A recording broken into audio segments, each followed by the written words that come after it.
ल है त हेलो नमस्ते। अब आज मैले शेयर फर्फिटर्स योभन्दा अगाडि हामीले शेयर गरिसकेका छौं। त्यो शेयरको क्वेशन हेर्नु होला। कुनै क्वेशन नबुझेको छ भने कमेन्ट गर्नु होला। ओल्ड इज गोल्ड अनुसार म त्यसको गरिदिनेछु है त। अब मैले शेयर फर्फिटर्स गर्दैछु। यो फर्फिटर्स भनेको के हो त भन्दा यो फर्फिटर्सको मिनिङ हुन्छ जफर। बुझ्नु नि? यो पहिला सानो सानोमा त्यो हामी केटाकेटी हुँदाखेरि के तेरो त पचक भयो भन्ने चलन थियो नि। हो यो भनेको त्यही नै हो। कम्पनीले तपाईको पैसा पचक गर्देको। बुझ्नु हो नि? अब किन पचक हुन्छ त भन्दा जस्तै हेर्नुस्, मानौ मैले फर एक्जाम्पल मैले कुनै कम्पनीको 1000 वटा शेयर किने भन्नाले अब सुरुमै किने भन्न त भएन। मैले त 3टा किस्ता बुझाउने हो हैन। अनि मैले सुरुमा यो एप्लिकेसनको 30 रुपैयाँ चाहिँ बुझाएँ। 1000 × 30 गरेर 30,000 रुपैयाँ मैले बुझाएँ कम्पनीलाई। अनि फेरि कम्पनीले सेकेन्ड किस्ता माग्यो एलोटमेन्टको तपाईको गएर 50 रुपैयाँ है। अनि मैले पनि फेरि सकी नसकी दुःख गरेर खाइ नखाइ मैले के गरेँ यो 50,000 पनि तिरे। अनि अन्तिममा फेरि कम्पनीले के गर्यो फर्स्ट एन्ड फाइनल कल तिर्नुस् है सचिनजी भनेर चाहिँ मलाई फोन गर्यो। 20 रुपैयाँको दरले तिर्नुस् है भनेर मलाई खबर पठायो।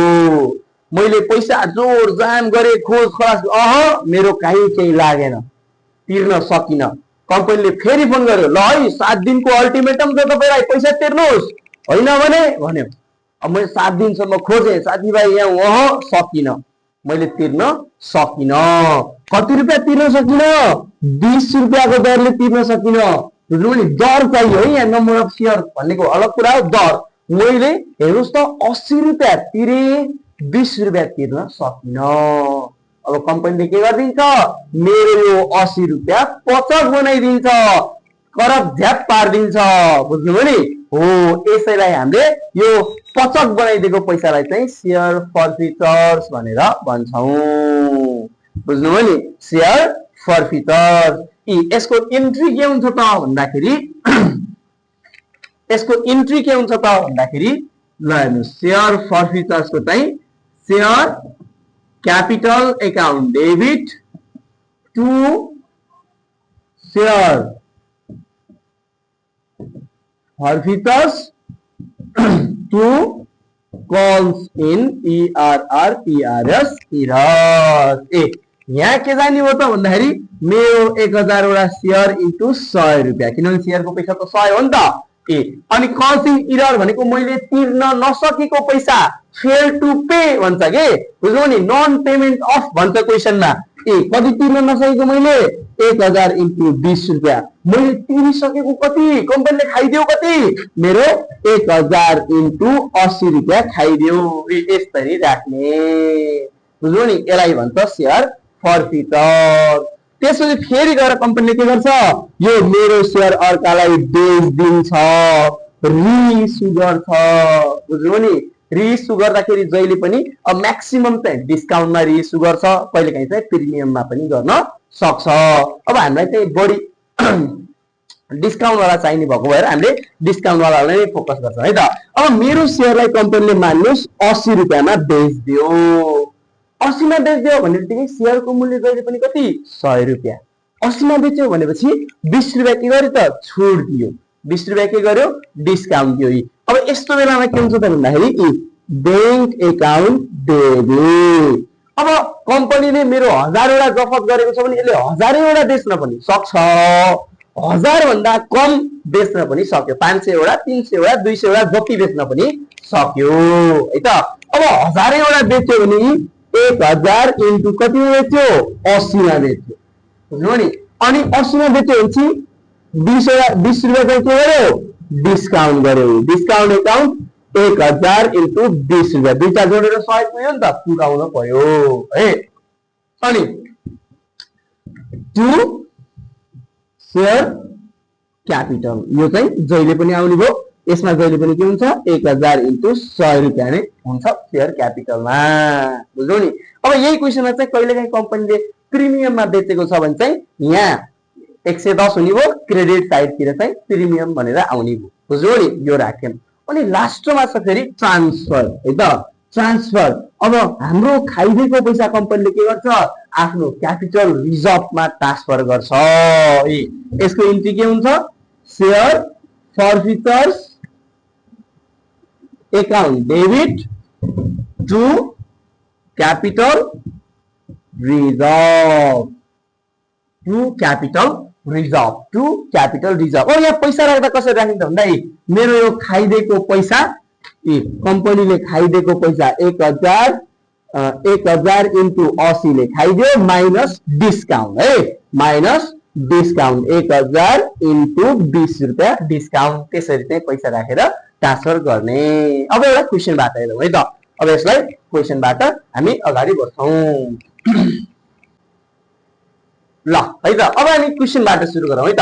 शेयर फर्फिचर्सको क्वेसन। अ कम्पनी फर्फिटेड 500 शेयर, 500 वटा शेयर चाहिँ के गर्यो, जफत गर्यो for non payment of first and final call money RS 30 रुपियाँ तिर्न नसकेर कम्पनीले के गर्यो, 500 वटा शेयर जफत गर्यो। यति देख्ने बित्तिकै ल हेर्नुस् है, अब मैले यसलाई फर्मेट पनि बनाउनै पर्यो हैन, फर्मेट अनुसार गरिदिन पर्यो।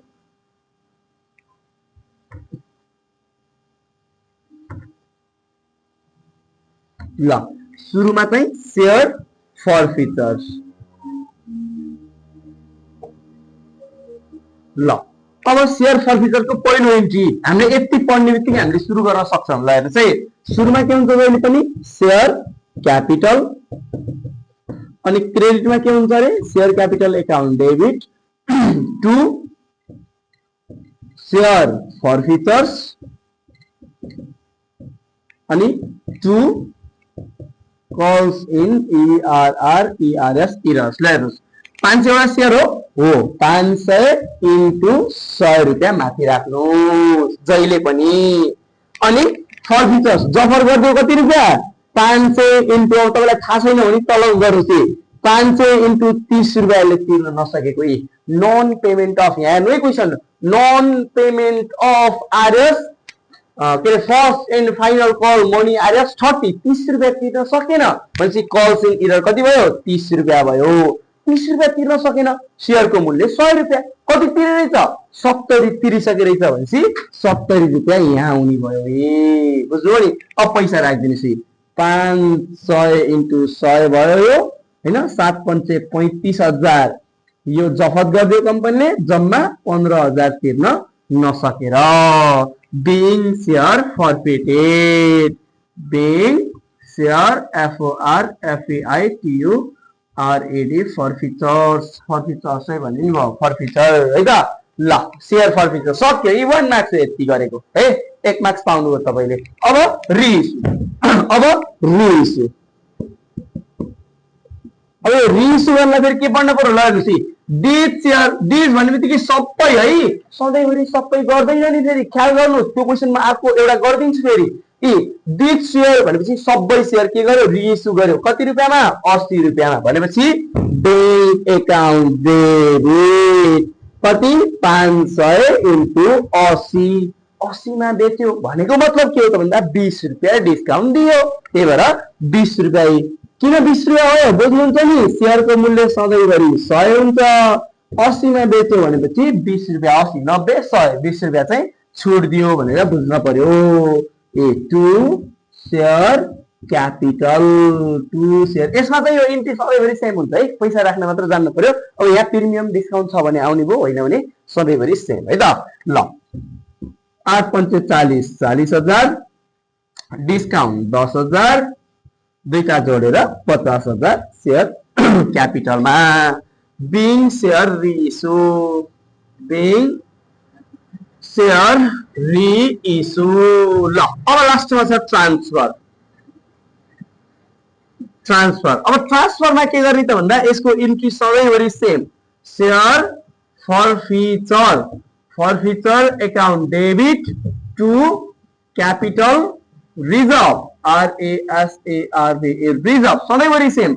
अब यहाँ पैसा के राख्नुहोस् त भन्दा कम्पनीले खाइदिएको पैसा तपाईँको 35,000, अनि फेरि अर्कोलाई बेच्दा डिस्काउन्ट दियो कति, 10,000 भनेपछि 35 बाट 10,000 घटाएर बाँकी 25,000 कम्पनीलाई के भयो नाफा भयो। त्यही देखाइदिने हो हामीले। हेर्नुहोस् तपाईको खाइदियो 35,000 कोर्लप्पै खाइदियो कम्पनीले, अर्को मान्छेलाई चाहिँ बिकाउनलाई 10,000 डिस्काउन्टमा दियो, कम्पनीलाई 25,000 चोखो नाफा भयो।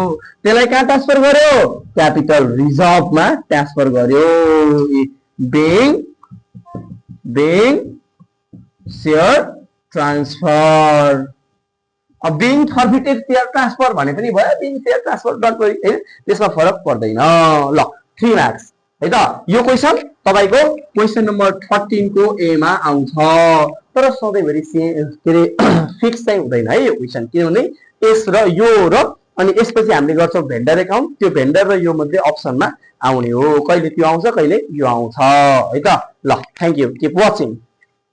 ल अब फेरि मैले 30 शेयर फर्फिचरको अर्को फरक टाइप क्वेशन। कस्तो फरक टाइप त भन्दाखेरि क्वेशनमा चाहिँ सबै शेयर नबेचेर चाहिँ अलिकति शेयर मात्र बेचेको छ। जस्तै हेर्नुस् है, अ company forfeited 800 share for non payment of first and final call money RS 20 रुपैयाँ हैन, 20 रुपैयाँ चाहिँ के नतिरेको भनेर कम्पनीले फर्फिटेड गर्यो 800 वटा शेयर।